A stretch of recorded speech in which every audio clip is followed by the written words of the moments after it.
family in honor of Mary Lou and Bill Christovich. This program is sponsored in part by the Eugenie and Joseph Jones Family Foundation, a local foundation proud to support the arts and culture in the greater New Orleans area.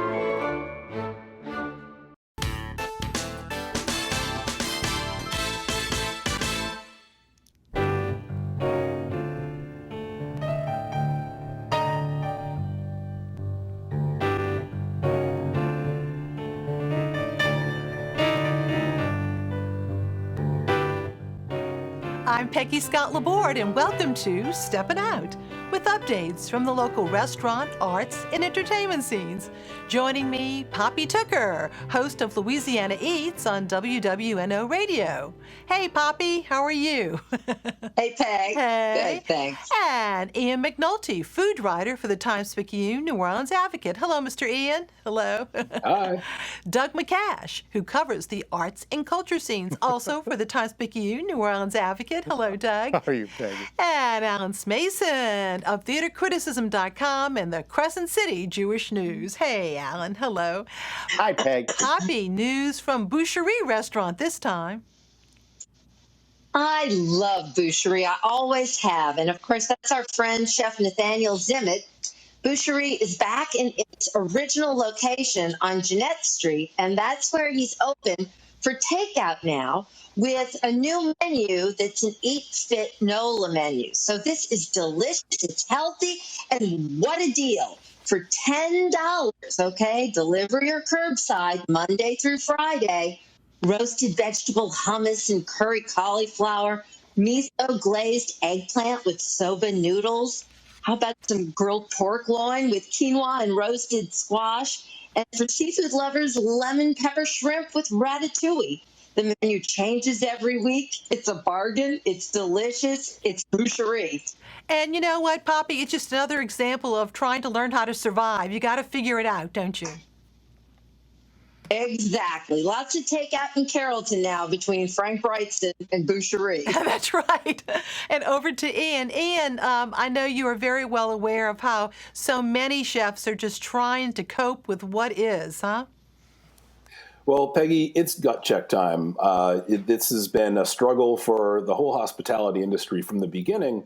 But here we are now in the fourth month of this, and there's no end in sight. And it's opened a new chapter for this struggle for restaurants to get through it. And unfortunately and frankly, it's a pretty dark chapter. What the industry is seeing now with the continued hardships and the lengthening crisis and really no predictable end in sight for it in the weeks to come, is that the toll that we've been dreading on our local restaurants may start showing up soon. In some ways, it already has. The Louisiana Restaurant Association, for instance, predicts that as many as 1 in 4 Louisiana restaurants could close permanently as a result of everything that they've been through. And in New Orleans, a much darker number, as much as 40% or 50% of New Orleans restaurants gone for good as a result of the economic disruption and the projections that they're running. What does this mean? Well, it's a reflection of really how hard it is. As we've been talking about on the show quite a bit, chefs have been doing amazing things. Restaurant workers and managers and staff and customers, meeting them halfway, have done incredible things. But there's only so much that people can do for the span of time that this has lasted for. So people in the industry are, they still have hope. They still have a lot of faith in each other and in their customers. They're looking for help from higher up. They're looking for help from D.C. Now that the coronavirus crisis has entered such a different phase, they're hoping for more specific support for restaurants, as we've seen with other industries. And really, they're hoping that that their communities do everything they can to help fight this virus so that they can have a timeline for getting back to normal, which is the ultimate goal. So some of our stories lately have been pretty gloomy, but it's just the reality that we have to face that many of the places that we love in this fight are really on the brink. So we have to do whatever we can to support them and to quell Absolutely. the coronavirus crisis. Well, a good example, I know you had a conversation with, per your story, with Chef Nina Compton, and right now, Compare Le Pen is closed, but Bywater American Bistro is open. Is that correct? That's right. That's right. And here's a place that seems to be doing very well, and their hopes are high, but they are struggling. I mean, month after month of this, you look back in March, and March seemed like, okay, maybe this was going to be a month-long crisis, and that was bad enough. That was back in March. We're in August now. So, the toll is really starting to tell. Restaurant community needs our support. The industry needs the support at a very high level, and more than any one person can do, but all of us can do a part. Okay. Thank you so much. And moving over to Doug, and Black Lives Matter, the murals are all over town, and talk about creativity. Yes, indeed. New Orleans street artists are keeping the movement in the public eye with murals scattered all over the city. And they are, the messages are complicated and poetic, so give them a look. For instance, the management of Urban Outfitters, the boutique on North Peter Street, invited 2 employees to create a mural, and they created a mural that combines innocence and grimness in a very poetic way, with a smiling young woman wearing a T-shirt that says, "Don't shoot." That's the sort of combination that we're seeing in these murals. List of names of victims of violence. There's another mural called Mama, I Can't Breathe that combines the last words attributed to George Floyd with Black Lives Matter and LGBTQ consciousness. And once again, look at the layers of meaning that you find in this. This is on Elysian Fields Avenue. Very touching. Another one called I'm a Black Man by Jared McKay. Once again, it combines very buoyant colors, a festive shirt and patterns with the Black Lives Matter message. And Jared told me he did this very deliberately, that he wanted the painting itself to be positive. He wanted the painting to be upbeat, combined with the utterly serious intention. Mm-hmm. And then this mural, which is just fabulous. This is in Broadmoor. It's called The People United Will Never Be Defeated. And it is by 3 remarkable artists. Zach Morass, who we spoke about a couple weeks ago, painted Toop's murals. Dirty Funk and Mr. Balloon Hands, one of the great street artists in town. It's wonderful, the power symbol sprouting up in this swampy, psychedelic landscape. It's completely unexpected, draws attention to the movement in the Louisiana context. And there are more out there. You'll find them on Frenchman Street, St. Claude Avenue, and in the French Quarter as well. And many are anonymous, like this one's anonymous, isn't it? This is an anonymous paste up I thought was very powerful, very simple, very direct, and tells the story it meant to tell. Yes, thank you so much. Be back to you a little bit later. Over to Alan with some news from the Saenger, finally, huh? Well, Broadway announced, Peggy, that the earliest they're going to reopen is January the 7th. That deterred the Saenger Theatre from announcing their season, and it is a blockbuster. They announced to their subscribers this past week the revamped Broadway in New Orleans season. It starts off first off with a Tony Award nominee that is probably going to be a nominee. We don't know where the Tony Awards are going to be, but it's been playing at the Al Hirschfeld Theater, and that, of course, is the one with the massive stage with the giant windmill, the huge pachyderm, Moulin Rouge. That's based on, of course, the movie that starred Ian McGregor and Nicole Kidman. It has music from the likes of Lady Gaga and classics like those updated from Lady Marmalade. And it's a send-up of that film with fantastic choreography and dazzling lighting. I recommend it very highly. Again, that's going to be in November. Then a New Year's present in the offering is Tootsie, which I also saw last year. It comes almost direct from Broadway now. And that was a Tony Award winner for Santino Fontana, who was the star, and also for the book writer, Robert Horn. Again, beautiful music by David Yazbek. A lot of great comedy in it. Again, that's Tootsie, based on the film with Dustin Hoffman and starring Bill Murray as well. And for those who haven't seen it on Disney Plus or who can't get enough of Lin-Manuel Miranda, his most famous piece, Hamilton, returns to the Saenger for its 6-day run, and that will be coming up in March, the 16th. Tickets are going to be very tight, of course, and we remind everybody that you're going to find out if you can get those tickets, whether or not history has its eyes on you or not. And finally, the 2019 Tony Award winner for the Best Musical, a total of 8 Tony Awards, straight from Broadway.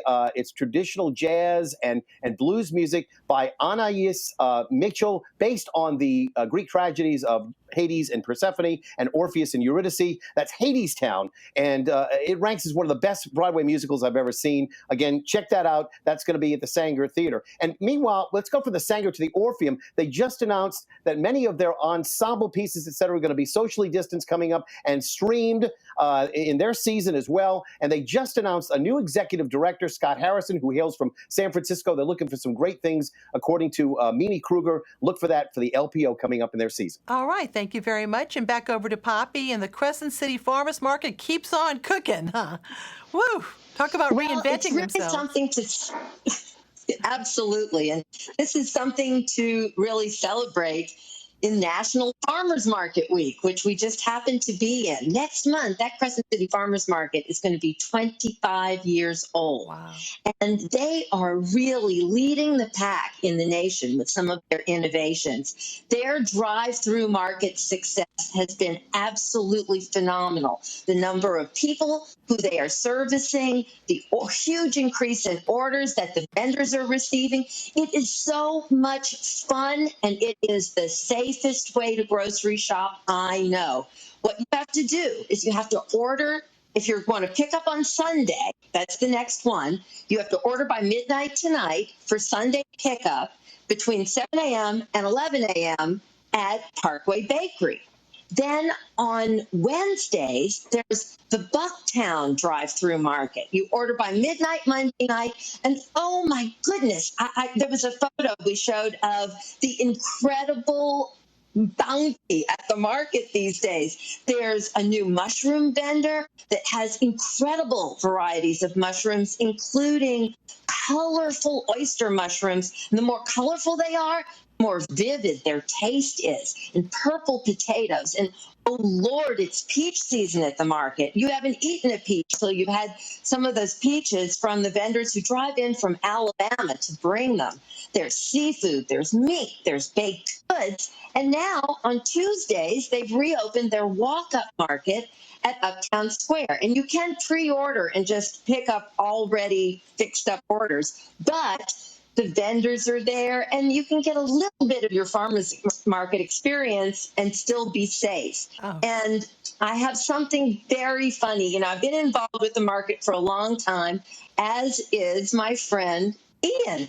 And I'm not sure if this is when Ian and I met, but back in 2004, Ian and I are supporting the market together when we were reading the aubergine monologues from the back of a pickup truck at the Mid-City Market one hot day in July. So, Ian, look at that, when we were young and beautiful.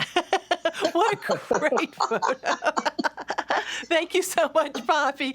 And Ian, who would have thunk it? Someone is trying to open a new restaurant. God bless them.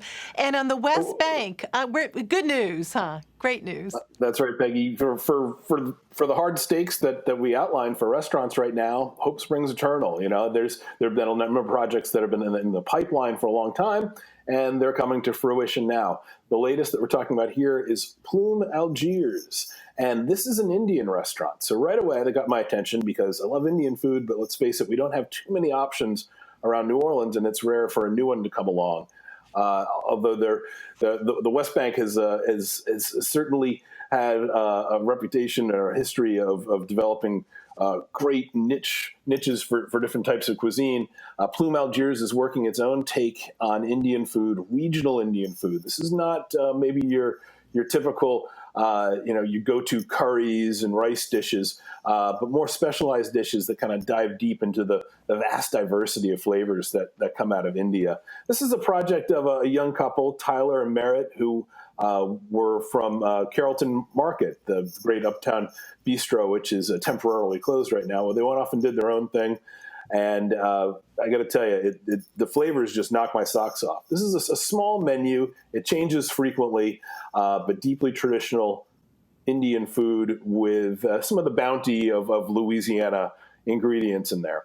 Right now, it's takeout only. They developed the restaurant to be a full-service restaurant, but of course, right now, to get a start, the starting just with takeout only, so you call in your orders, or like me, I just walked up and ordered at the window. This is a small storefront location on Tesh Street in Algiers, just a few blocks away from kind of the old Point historic area. And as luck would have it, there was a takeout window built in already, so that's handy for them. And also, Peggy, what's interesting here is this couple is, they got their start in pop-ups. They did these Indian nights at Carrollton Market and at other venues, at bars around Algiers Point where they live. And they are paying that forward by inviting other pop-ups into their new space. So, for instance, this weekend on Sunday, there's going to be a Burmese food pop-up called La Pet, which is using a lot of vegetables grown right there in Algiers at an organic farm. Yeah, so really neat. Look for more pop-ups like that. Look for Plume Algiers to be expanding their hours. And if you're like me and you're always craving something new, specifically some great Indian flavors, look for Plume Algiers in Algiers. Okay, thank you so much, Ian. And my goodness, Doug, what a story. From the streets to his own gallery. This local artist is really hopping, huh? That's right. We're going to stay on the West Bank for this story. Josh Wingerter is probably New Orleans' most famous artist of the moment. He's our art star, and deservedly so. His style is somewhere between Andy Warhol and Banksy, and he became famous in the beginning of the COVID epidemic. Josh gifted New Orleans with 98 murals in the streets that lifted our spirits. He also raised $57,000 by painting 240 more paintings for people to collect. He could open a gallery anywhere in town, Royal Street, Julia Street, Frenchman Street, and instead he's opening a gallery in West Wego. Why? First of all, as Josh explained, he doesn't really need a location. With online sales and some of the outlets that he has in New Orleans and elsewhere, he's doing fine. He told me he does fine selling paintings from his garage in Marrero. So he didn't really need a gallery, but he wanted to bring his celebrity and energy back home to where he grew up. He is a West Wego native. The West Wego City Hall cut him a great deal on a fabulous old bank building that has stood empty for a long time. I went to visit. It's marvelous. You'll love it. It couldn't be nicer. So on Saturday, the center of the New Orleans art scene is going to be across the river in West Wego. Okay, looking forward to that. And moving on, actually, over back to Alan for a minute. You've got a lot coming up on your weekly show, don't you? Yes, indeed. On the NOLA Theater Talk Show, we're going to be having a very interesting conversation. You know, we've talked about Black Lives Matter quite a bit. We have not talked a lot about the diversity and inclusion of the Hispanic community, the Latinx community, actors and people doing works on stage. So we're going to have as our guests, first off, Jose Torres Tama, who you will remember as he's been on our show many times. He's a performance, absolutely, and he's a performance artist in his own right. But it's going to showcase his talent and much of his thought-provoking acting. You're going to also see a film of his that we're going to be talking about that's going to be available online for your free viewing through the internet until Sunday. And again, it's a documentary about his work, how he does what he does, etc. And it's going to be available, and you can just check out that online. We have the information now on our full screen there. And again, that's going to be available through Sunday. We're also going to be inviting Jen Pagan, who has been cast as an actor in Los Angeles as a Latin But when she came here to New Orleans, oddly enough, she's not been cast as Aladdin. So it's very interesting. We'll talk about her experiences as well. And again, I'm going to move on a little bit now to another subject that we're going to have on Monday, is the story with Jose and Jen. But later on tonight, and then through the remainder of time archived on the internet, we're going to have burlesque performance artist Trixie Minx. For those of you who don't know about burlesque, it's really become an integral part of our scene for the theater here in New Orleans. That's going to be, right after tonight's show. Again, she's going to talk about Trixie Grams and ways that people can interface with her through the internet, and all kinds of fun things that she's doing to keep herself together and solvent. And I'm going to put a little teaser out for the next 2 weeks coming up. Ricky Riccardi, the curator at the Louis Armstrong House, is going to be my guest, because we're going to talk about 2 works, and I'll explain more about that coming up in future weeks, about the Louis Armstrong works that are in the offing. And don't forget, this Sunday night, Peg, it's going to be Liz Calloway on the Seth concert series. Don't forget that. It's going to be on with a show at 7 o'clock on Sunday, and another repeat at 2 o'clock on Monday. Alan, I've been watching the Seth concert series pretty faithfully, and what a deal that is. And it's an hour. It ends up being about an hour and a half performance with great patter between Seth, because they're usually friends. And these are some of the top Broadway stars, so you get a real behind-the-scenes look, plus a lot of music. And the fact that he is playing the piano in one location, exactly, and they're someplace else across the country. Yeah, Stephanie J. Block is going to come up, as well as Rachel Bay Jones. They're delightful series, and just really is. Thank you so much, Alan. And now time for our picks of the week. Poppy. Another reinvention. Chef Eric Cook at Grigri on Magazine Street is now offering private party opportunities through September. You can have a seated dinner for 12, or cocktail parties and receptions for 25. Food and beverage minimum is only $1,200 for an entire restaurant buyout. It's a great deal and a beautiful space, and Eric's food is fabulous. All right. Thank you, Ian. Peggy, I love a neighborhood joint so much. I will cross different neighborhoods to go check them out. We're talking today about Pralese, which is in Gentilly. It's on Frenchman Street, on the Gentilly end of Frenchman Street near Dillard University. Great takeout spot. Modern take on Creole soul. I get something different every time I go, like that salad. That was their idea of a grilled salmon salad, just loaded with stuff. Real fun. Sounds great. Doug? Well, this will definitely put a smile on your face. Make your way to the corner of Murray and St. Claude Avenue and look at the mural of Margus the Magnificent. And consider that, rest assured, Margus is probably out there somewhere trying to make things better. Right, at the old ice house, right? Exactly. With Chopsley. Alan. Well, Peggy, I'm going down a rabbit hole rarely recommended by me. It falls under the category of theater. It's this week's pick, Jekyll and Hyde. It's a dance drama. Some would maybe term this a modern ballet. It's Robert Louis Stevenson's work, re-envisioned by Drew McNulty, who was just on Broadway with King Kong. It runs about an hour and a half, and I hope that you'll get to see that as well. And I'll see you at the theater, Peggy. All right. Thank you so much. And now time for my picks. WYES is holding an online auction through next Thursday, August the 13th. Almost 80 items are included, including, look at this pearl necklace valued at over $7,000, and a signed football with the names of the 3 quarterbacks that got the Saints into the playoffs last season. Also, family and vacation packages, wine and rare whiskey, and jewelry from Symmetry and Patrice McMurray. All price ranges of all these different items, high and low and in between. Go to WYES.org to bid. It's going to be a lot of fun. And a Zoom talk with photographer David Spielman discussing his brand new book, New Orleans Portrayed, and Howard Philip Smith, that is, author of A Sojourn in Paradise. The mostly New Orleans photos of Jack Robinson from the 1950s will take place next Thursday at 6 p.m. RSVP to sign up for the free talk at gardendistrictbooks.com, and some wonderful photos in both books.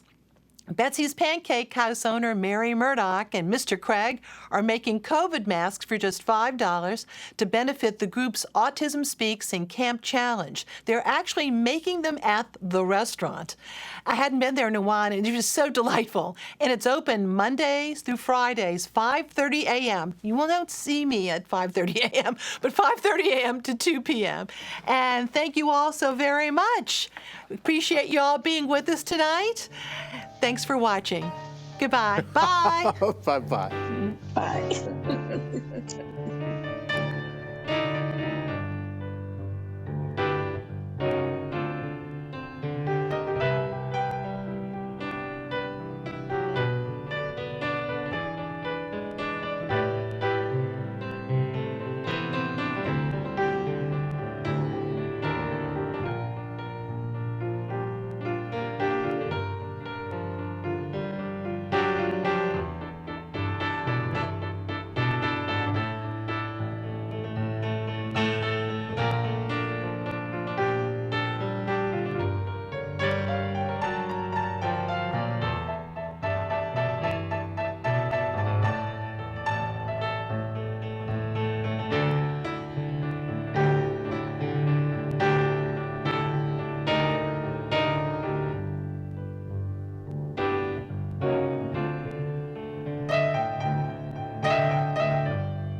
Comes in part from the Kristovich family in honor of Mary Lou and Bill Kristovich. This program is sponsored in part by the Eugenie and Joseph Jones Family Foundation, a local foundation proud to support the arts and culture in the greater New Orleans area.